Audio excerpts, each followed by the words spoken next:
Salut Ken McTavish, imagine-toi en 1864.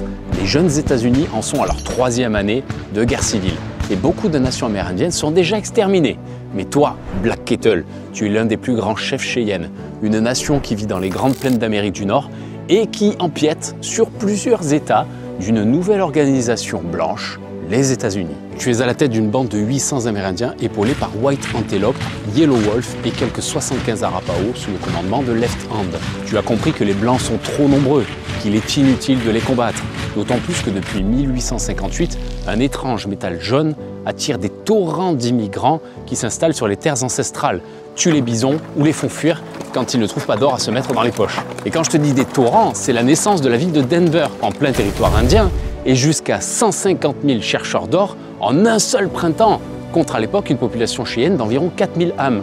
Alors on est d'accord, les Cheyennes n'étaient pas les seuls dans les prairies, mais quand même, imagine-toi un peu le bordel géopolitique. Tu marches avec ta bande en direction de Fort Lyon, dans le Colorado, là où 3 ans plus tôt, le traité de Fort Wise est signé. Il cède tous les territoires de chasse du Colorado aux USA contre une mauvaise terre qui représente 1/13 de la surface de leur ancien territoire, dans l'est du même État, entre la rivière Arkansas et Sand Creek. Mais les Cheyennes sont rassurés, ils sont en paix.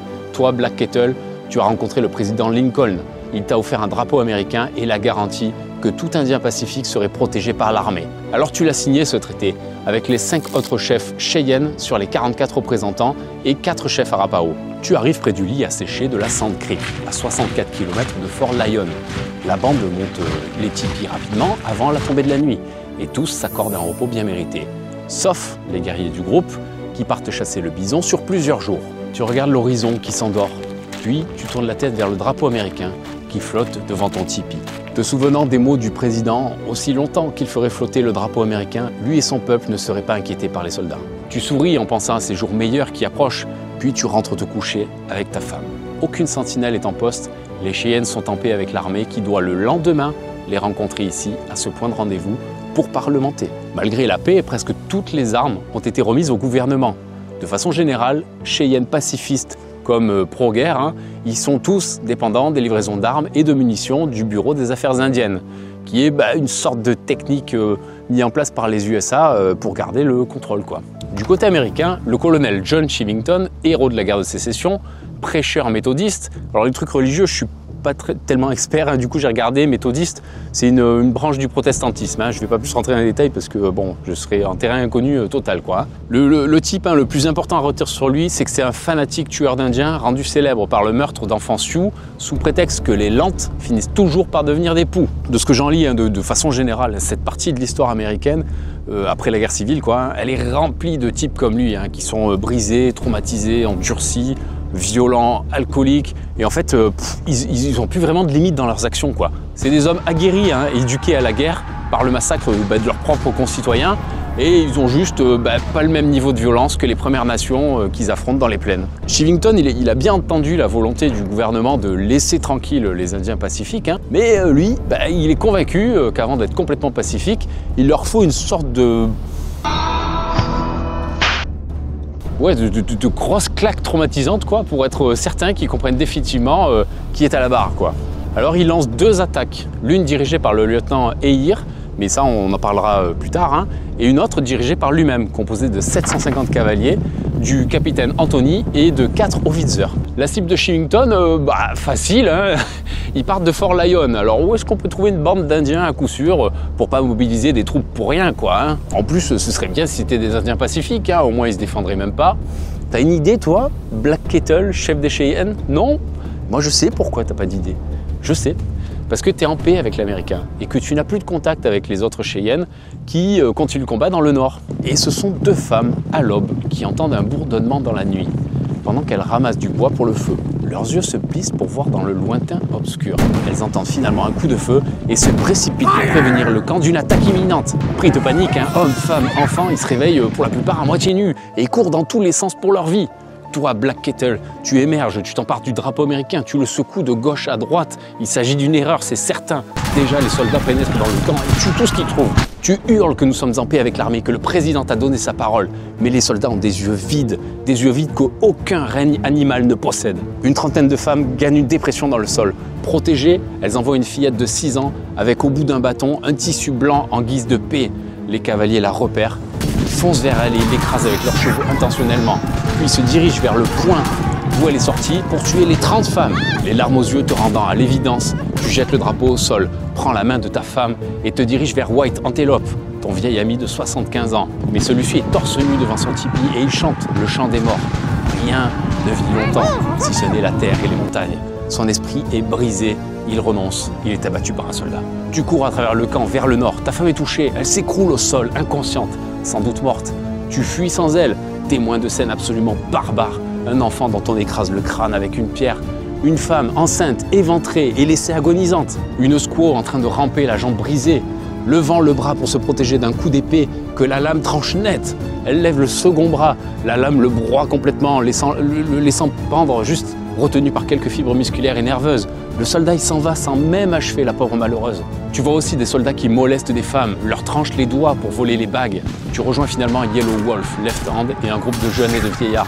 Ensemble, vous organisez une défense désespérée pour permettre aux femmes et aux enfants de fuir par le nord. Une centaine de Cheyennes et d'Arapaho, armés d'arcs pour la plupart, tiennent maintenant tête à 200 hommes de cavalerie et 4 Howitzer. L'armée ne progresse plus, le front se maintient toute la journée. Le capitaine Anthony dira « Je n'ai jamais vu autant de bravoure déployée par aucun peuple sur la surface de la terre que par ces Indiens. » En fin d'après-midi, tu combats toujours aux côtés d'une trentaine de Cheyennes. Yellow Wolf, Left Hand et tellement d'autres sont morts en protégeant la retraite. L'armée se retire enfin, la nuit tombe. Tu reviens prudemment sur les lieux du campement avec d'autres qui cherchent tous un parent. La bataille qui a duré une journée loin du camp principal a permis aux soldats de s'amuser et de mutiler les cadavres. Hommes, femmes, enfants sont tous scalpés, nus ou partiellement. Les organes génitaux sont tranchés. Ceux des femmes sont enfilés sur des bâtons, sur des pommeaux de selle de cheval ou exposés sur le chapeau des militaires. Certaines ont le ventre ouvert en plus des balles qu'elles ont reçues. D'autres les seins tranchés. Il n'y a pratiquement pas de survivants ou des blessés tellement graves qu'ils meurent dans la nuit. C'est pas un champ de bataille de guerre, c'est une boucherie dans laquelle 110 femmes et enfants sont massacrés aux côtés de 50 jeunes et vieux. Toi, Black Kettle, tu retrouves ta femme allongée sur le sol, criblée de 9 balles, mais elle vit toujours. Elle est prise en charge tandis que tu regardes l'horizon de nouveau. Il est sombre et trouble, peut-être en partie à cause des larmes dans tes yeux. Il va être difficile maintenant de contenir la colère des Cheyennes contre l'Amérique. D'abord encensé par l'opinion pour ses actions, Shillington, se voyant déjà propulsé général, se retrouve finalement en cour martiale, quand le capitaine Silas Soule rapporte les faits au gouvernement. Ce capitaine, qui une fois qu'il a compris que la bande de Sand Creek n'était pas un danger, ordonna à ses hommes de ne pas attaquer. Shillington se défend en traitant Soule de menteur, puis il admet avoir perdu le contrôle de ses hommes, repris de justice et imbibé d'alcool pour la plupart. D'ailleurs, les pertes américaines ce jour-là sont principalement dues à des tirs amis. Finalement, Shillington assassine ou commandite l'assassinat de Silas, puis démissionne de l'armée. Voici le récit de l'un des plus ignobles événements des guerres indiennes. Mais on n'a pas fait les présentations. Qui sont ces braves Cheyennes? Comment se sont-ils retrouvés dans un conflit de cette ampleur? Et comment fonctionne cette société absolument incroyable? Tu verras quand je vais te donner des détails, c'est juste fou. Et qui sont les Dog Soldiers, les guerriers d'élite Cheyennes qui ont brillé par leur absence lors de la bataille de Sand Creek que je viens de te raconter. Installe-toi bien confortablement, je te raconte toute l'histoire absolument incroyable des Cheyennes.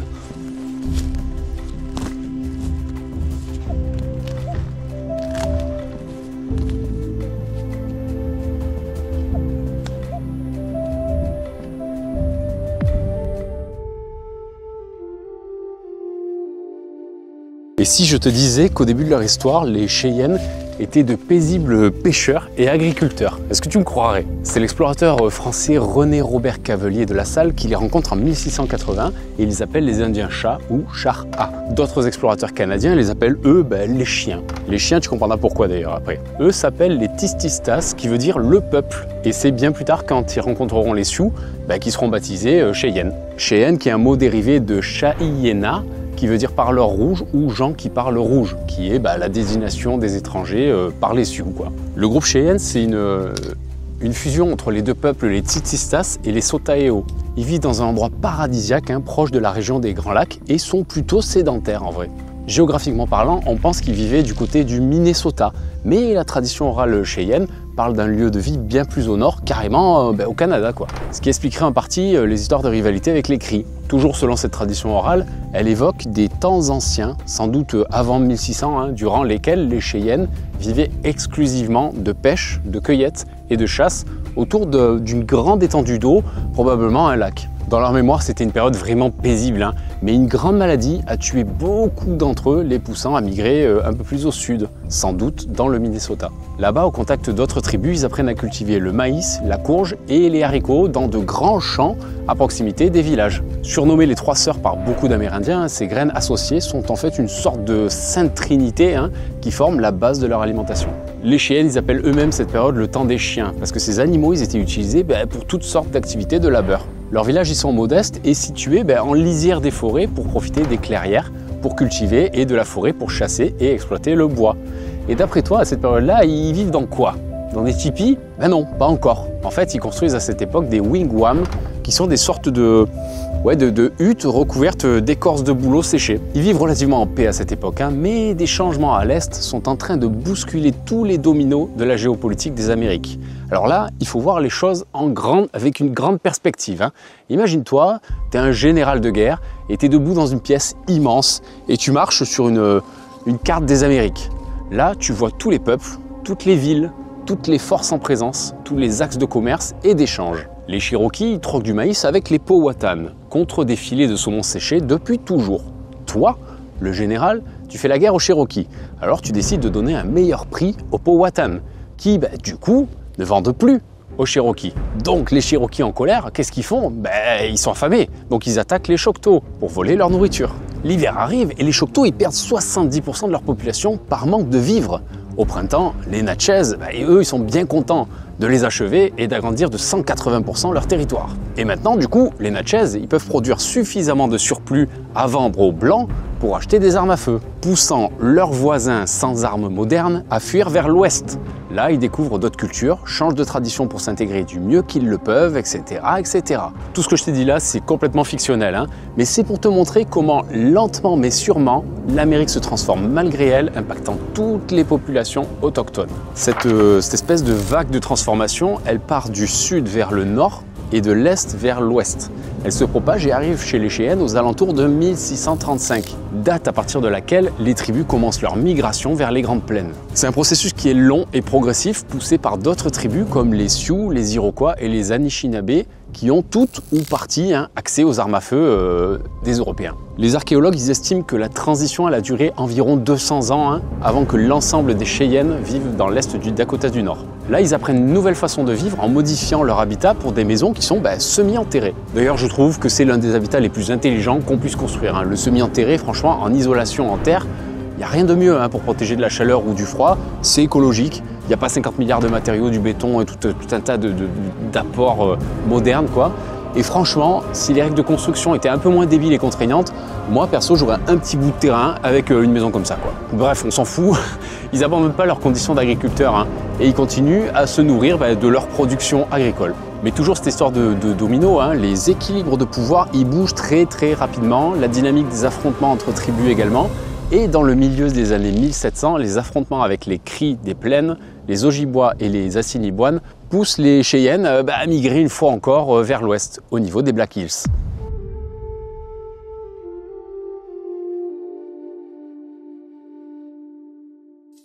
Là-bas, ils découvrent un grand animal dont les troupeaux noircissent la prairie, le lièvre. Non, je déconne, c'est le bison. D'abord, il est chassé à pied en piégeant les troupeaux dans des espèces de goulots d'étranglement en V. Et ensuite, les Cheyennes achètent leurs premiers chevaux aux alentours de 1720, modifiant ainsi leur tradition de chasse. Les bisons à l'époque, c'était des monstres. 2 mètres au garrot, 800 kg, 50 km/h de vitesse de pointe pour un total de 350 kg de viande par animal. Mais les Cheyennes ne voient pas cet animal comme une réserve de viande ambulante. Pour eux, c'est une relation réciproque qu'ils entretiennent, une relation sacrée entre parents. Le bison, il se donne littéralement à leurs parents humains. Et en échange, les Cheyennes, ils montrent leur gratitude et leur amour au moyen de rituels et de preuves de générosité en partageant par exemple la viande. Il faut comprendre que chaque Cheyenne se considère comme un élément d'un ordre sacré, garant du bien-être et du fonctionnement harmonieux de sa nation. Quand je te dis le bison, il se donne, c'est pas une vue de l'esprit. Les Cheyennes, comme d'ailleurs les autres tribus des plaines, ils exploitent chaque partie de l'animal. Et ça commence par la façon de le dépecer. Écorché par le haut du dos pour obtenir la viande tendre juste sous la surface.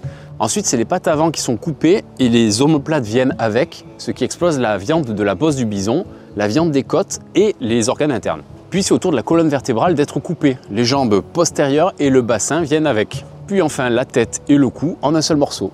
Les tendons, ils servent de cordage pour les tipis et les arcs. Les sabots, ils sont cuits et ça fait une forme de colle qui sert à coller les pointes de flèche, par exemple, ou les plumes sur les flèches. Les cornes, elles permettent de fabriquer des petits outils, comme par exemple des aiguilles à coudre, la peau, des vêtements et des tipis. Le cœur, il fait aussi office de sac de transport. C'est tellement gros que ça fait office de poche, quoi. Et ils utilisent aussi les bouses séchées qui sont récupérées pour alimenter le feu, comme beaucoup d'autres peuples aussi. La société Cheyenne, elle change également sous l'impulsion de Sweet Medicine. Il aurait marché au cœur de la région des Black Hills, attiré par un grand pouvoir. Il trouve une montagne sacrée, Nahavoz, aujourd'hui Bear-Butte, et décide de la gravir. Au sommet, sur un plateau, une sorte de hutte l'attire, l'appelle. Il entre. À l'intérieur, un conseil est en cours. À gauche, il voit une rangée de vieilles femmes, et à droite, une rangée d'hommes âgés, tous face à un feu central. Il ressent de fortes énergies à l'intérieur de cette hutte et il revoit son jugement. Ces hommes et ces femmes sont probablement des divinités. Elle l'invite à s'installer et elle l'appelle petit-fils. Elle remet à Sweet Medicine les 4 flèches sacrées, le plus grand pouvoir Cheyenne. 2 pour la chasse afin de faciliter la capture du bison et 2 pour la guerre pour aveugler les ennemis des Cheyennes. Il apprend de nombreuses cérémonies qui leur sont consacrées et s'éduque à ce qu'elles vont représenter en termes de loi et d'ordre pour les Cheyennes.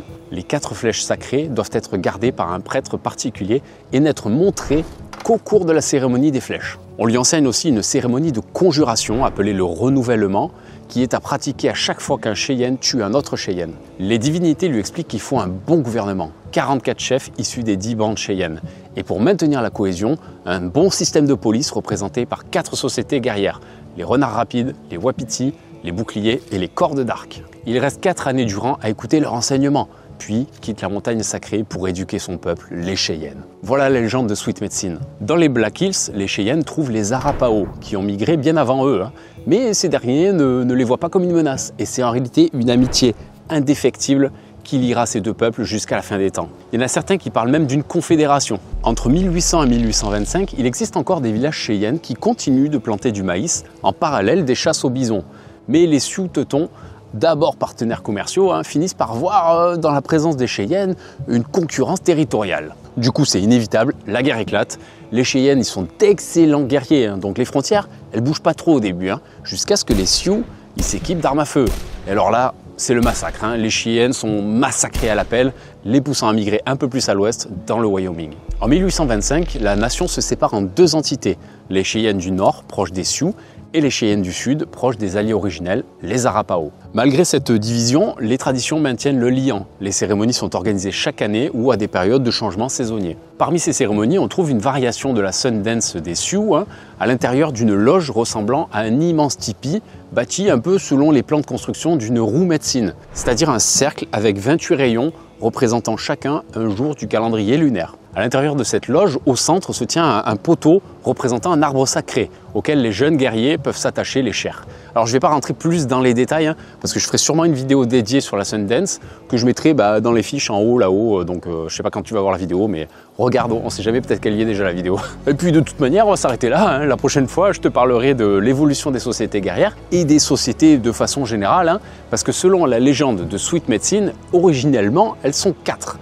Mais à cette période de l'histoire, en 1825, on en compte beaucoup plus, dont les Terrible Dog Soldiers qui vont bientôt participer à la plus grande guerre que les Cheyennes aient jamais livrée contre un nouvel envahisseur qui va bientôt inonder les terres sacrées, l'homme blanc américain. Si mon travail vaut un pouce bleu, ça c'est à toi de décider. Et si tu veux plus de contenu sur les clans et les tribus, qui sont des petits groupes de gens qui réalisent des choses incroyables, alors abonne-toi et rejoins la tribu. Sur ce, je te dis ciao et à la prochaine.